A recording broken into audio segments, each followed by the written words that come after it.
Sir Kommineni గారు, చాలా ఆశ్చర్యకరమైనటువంటి స్టేట్మెంట్ ఫ్రమ్ భువనేశ్వరి గారు. ఏంటి స్టేట్మెంట్? ఆంతర్యం ఏంటి? చంద్రబాబుకి రెస్ట్ ఇవ్వాల్సిన సమయం వచ్చింది, నేనే పోటీ చేద్దాం అనుకుంటున్నాను అనడం ద్వారా చంద్రబాబు కుప్పం నుంచి తప్పుకోబోతున్నారా? గతంలో కూడా చాలాసార్లు ఇట్లాంటి ప్రశ్నలు వినిపించాయి, ఇలాంటి వాటిపైన చర్చలు కూడా జరిగాయి.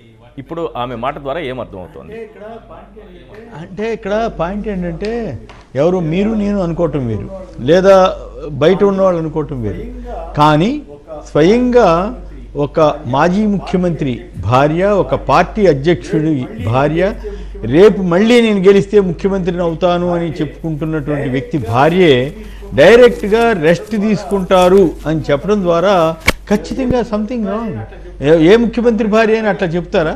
చెప్పరు కదా. పైగా ఇంత 2 నెలల పాటు 2 నెలల్లో రానున్నటువంటి కీలకమైనటువంటి ఎన్నికల టైంలో ఈ రకంగా ఆవిడ అన్నారంటే ఏదో ఒకటి ఆవిడ సరే కొంతమంది అనొచ్చు ఏదో సరదాగా అందని, కానీ సరదాగా కూడా రెస్ట్ అన్న పదం ఎందుకు వాడారన్నది ఒక చర్చ. 2 ఎన్నికల్లో ఓడిపోతామనే భయం.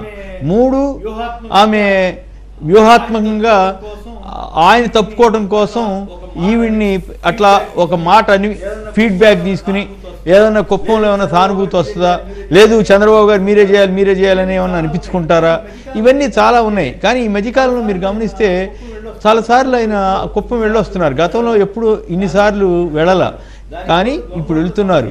దానికి తోడు దొంగోట్ల సమస్య ఎప్పటి నుంచో ఉంది.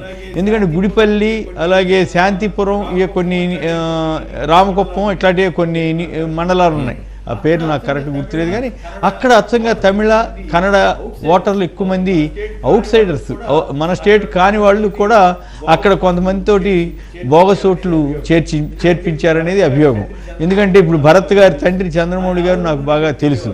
ఆయన ఆ రోజుల్లోనే చెప్తుండేవారు, నేను ఎంత కష్టపడ్డా 17,000 ఓట్లే తీయించగలిగానంటే, అన్ని బోగస్ ఓట్లు తప్ప ఏం లేవు, కానీ అయినా కూడా ప్రయత్నం చేస్తున్నాడని వాడు. సరే, ఆయన పాపం దివంగతులయ్యారు. ఆ తర్వాత భరత్ మొన్న ఈ మధ్య నేను కుప్పం వెళ్ళినప్పుడు కూడా కలిసినప్పుడు చెప్పారు, నా ప్రయత్నం నేను చేస్తున్నానని, ఇంకో 10-15 వేలన్నా తగ్గించి ఆ బోగస్ ఓట్లు తీయించగలగాలి అనేవారు. సో ఈ బోగస్ ఓట్లన్నీ పోయేసరికి కూడా 43,000 బోగస్ ఓట్లు ఉన్నాయని అప్పుడు ఎన్నికల కమిషనర్గా పనిచేసిన భన్వర్లాల్ చెప్పినట్టు 43,000 దొంగ ఓట్లని ఆయన లెక్కేశారు. దాదాపు 18,000కు పైగా అప్పుడే తొలగించారు. ఆ క్షణం తొలగించారు. మళ్ళీ అయినా కూడా మళ్ళీ మొన్న 5 ఏళ్ళు ఆయనే కదా అధికారంలో ఉంది. సో సహజంగానే చేర్పించుంటారు. సో వాటి మీద ఫైట్ చేశాడు చంద్రమౌళి గారు.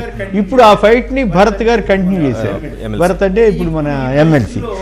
ఇప్పుడు ఈ పరిస్థితుల్లో ఆవిడ ఈ మధ్యకాలంలో రకరకాల స్టేట్మెంట్లు ఇస్తుంది. ఏమని 2 ఇది మేము తలుచుకుంటే 2% అమ్మితే 400 కోట్లు వస్తాయని అన్నారు. హెరిటేజ్లో షేర్. అట్లాగే న్యాయం గెలవాలంటూ ఏదో యాత్ర చేశారు. అయితే నాకు డౌట్ ఏంటంటే కొన్ని ఎగ్జాంపుల్స్ ఉన్నాయి. గతంలో సీఎంలుగా ఉన్న వాళ్ళ భార్యలు ఎవరు పోటీ చేయలేదా అంటే చేసిన సందర్భాలు ఉన్నాయి. అయితే కొంతమంది ఏమో వారు అనూహ్యంగా దివంగతులైన తర్వాత వారు రంగంలోకి వచ్చిన సతీమణులు ఉన్నారు. అట్లేం కాకుండా వారొక పదవి మీరొక పదవిలో ఉన్న అనుభవాలు కూడా ఉన్నాయి. ఉదాహరణకి బీహార్ తీసుకుందాం. బీహార్లో లాలూ ప్రసాద్ యాదవ్ గారు గడ్డి స్కామ్లో అరెస్ట్ అవుతున్నారు అనేది సమాచారం తెలుస్తుంది కదా. ఆ వెంటనే ఇప్పుడు మనం జార్ఖండ్ సీఎం చేసినట్టుగా జార్ఖండ్ సీఎం కూడా ఆయన భార్యను చేద్దామంటే కుదరలేదు, అదే అయిపోయింది. కానీ అక్కడ బీహార్లో లాలూ ప్రసాద్ యాదవ్ సొంత పార్టీ కాబట్టి ఆయనకి ఎదురులేదు కాబట్టి ఏం చేశాడు, రబ్రీదేవి గారు ఆయన భార్యని సీఎంగా పెట్టారు. ఆ తర్వాత కంటిన్యూ అయ్యి ఆవిడ మళ్ళీ ఒకసారి గెలిచింది, తర్వాత ఓడిపోయినప్పుడు ప్రతిపక్ష నేతగా కూడా ఆవిడే ఉంది. సో ఆ రకంగా కూడా చేయొచ్చు.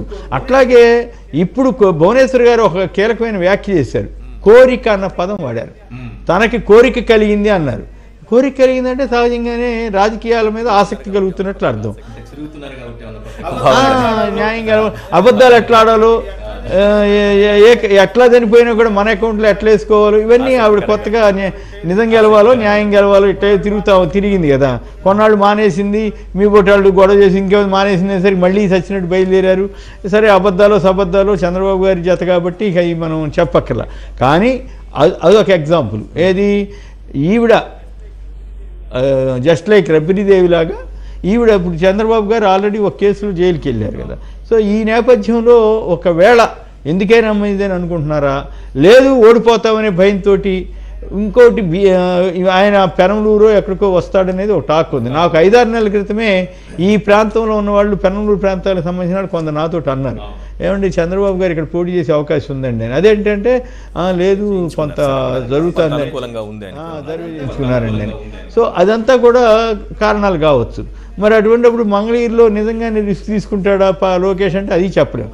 అంటే బహుశా కుప్పంలో భువనేశ్వర్ గారిని పెట్టడం ద్వారా ఇప్పుడు సవాళ్ళు విసురుతున్నారు కదా, నేను చంద్రబాబు ఓడిపోతాడని.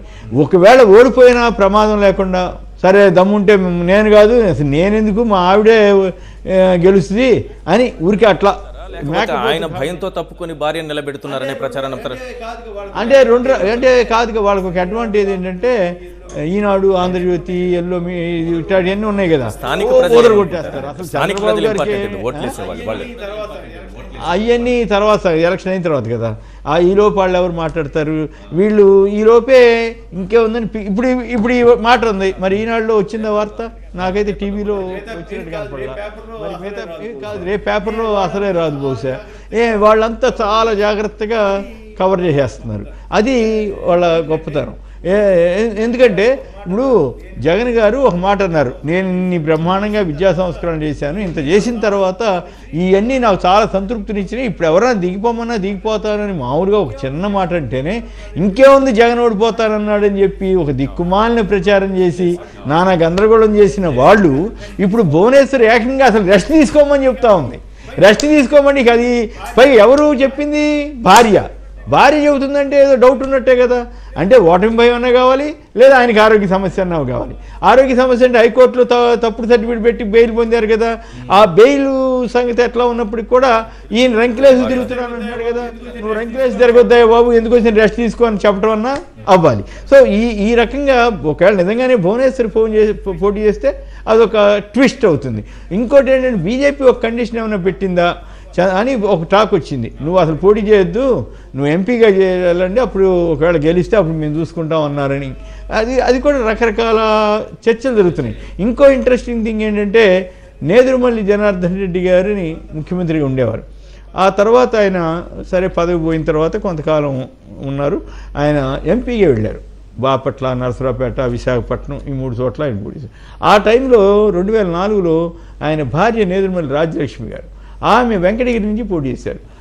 ఆయనేమో ఎంపీగా ఉన్నారు, ఈవిడ ఎమ్మెల్యే అయ్యారు. సో అంటే మాజీ ముఖ్యమంత్రుల భార్యలు కొందరు ఇట్లా చేశారు. అటు చేయకూడదని అయితే ఎక్కువ సందర్భాల్లో సరిపోయిన తర్వాత నేదురుమల్లి రాజ్యలక్ష్మి గారు అసలు రాజకీయాలకు దూరంగా ఉన్నారు సార్.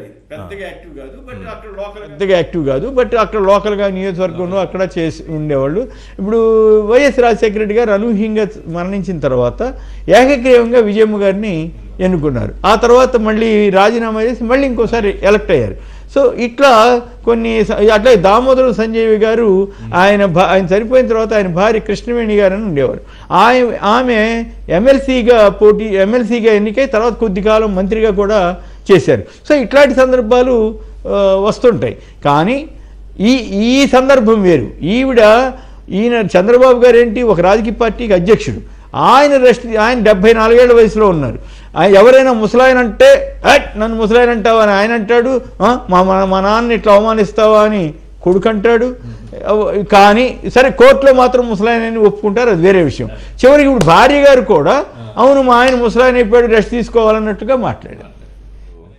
భువనేశ్వర్ గారు ఏం మాట్లాడారు అనేది ఒక్కసారి స్క్రీన్ పైన చూద్దాం.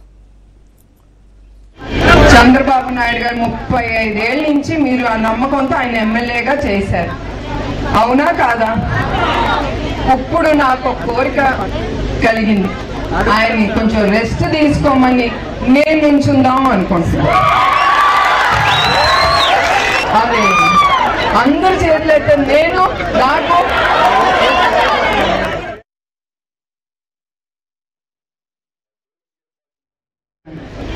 చంద్రబాబు నాయుడు గారు 35 ఏళ్ళ నుంచి మీరు ఆ నమ్మకంతో ఆయన ఎమ్మెల్యేగా చేశారు, అవునా కాదా? ఇప్పుడు నాకు ఒక కోరిక కలిగింది, ఆయన్ని కొంచెం రెస్ట్ తీసుకోమని నేను నుంచుందాం అనుకుంటున్నాను. అదే మినేని శ్రీనివాసరావు గారు ఏమంటున్నారంటే భార్య కోరికను తీర్చాల్సినటువంటి బాధ్యత భర్తపై ఉంది అని అంటున్నారు. రైట్, ఒకసారి భరత్ గారితో మాట్లాడదాం. మరి కాదా తీరుతుందా? నీ ఆవిడేదని అడిగితే నువ్వు ఒప్పుకోవా? ఆయన్ని పూర్తిగా రాజకీయాల నుంచి తప్పించేటటువంటి ప్రయత్నం కదా సార్.